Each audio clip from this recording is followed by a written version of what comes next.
Shalom buat kita semua.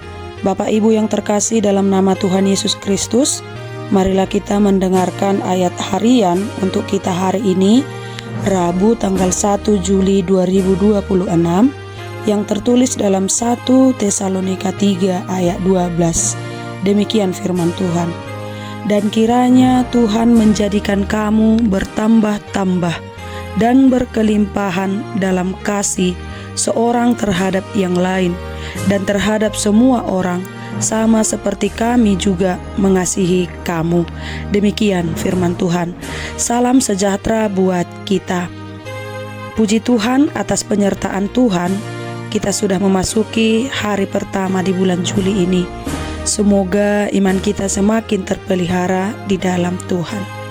Jemaat yang terkasih, hidup ini tidak pernah lepas dari hubungan dengan orang lain. Setiap hari kita hidup di tengah keluarga, di tengah teman, rekan kerja, dan sesama anggota jemaat. Namun justru di dalam hubungan itu sering muncul kekecewaan, kesalahpahaman, luka hati, bahkan konflik. Pernahkah kita bertanya, mengapa hubungan yang dulunya begitu akrab bisa menjadi renggang? Mengapa kasih dalam keluarga bisa memudar, persahabatan berubah menjadi permusuhan?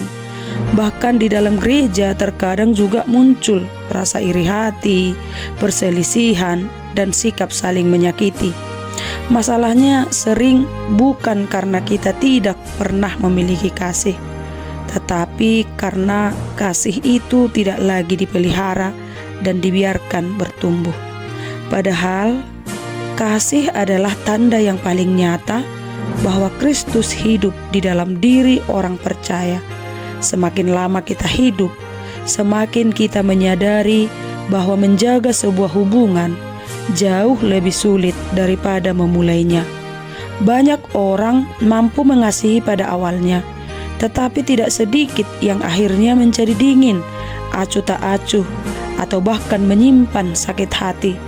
Karena itu hubungan yang sehat tidak cukup dibangun dengan niat yang baik, tetapi membutuhkan kasih yang terus diperbaharui oleh Tuhan. Jemaat yang terkasih, inilah yang menjadi perhatian Rasul Paulus ketika menulis surat ini kepada jemaat di Tesalonika. Jemaat Tesalonika sedang mengalami tekanan dan penganiayaan karena iman mereka kepada Kristus. Walaupun mereka tetap teguh dalam iman, Paulus mengetahui bahwa tekanan hidup dapat melemahkan kasih, menumbuhkan sikap mementingkan diri sendiri, dan merusak persekutuan.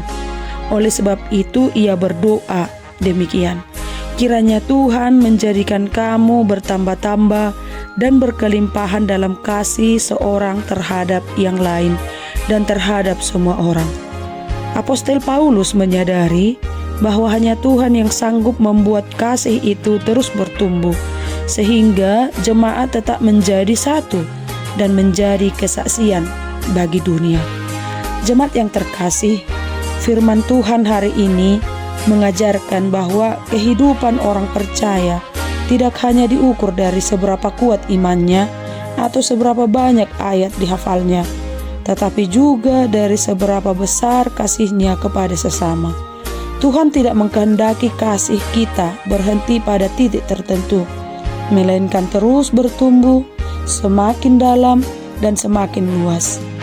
Ketika kasih Kristus memenuhi hati kita, kita dimampukan mengampuni, menguatkan, dan menjadi berkat bagi semua orang.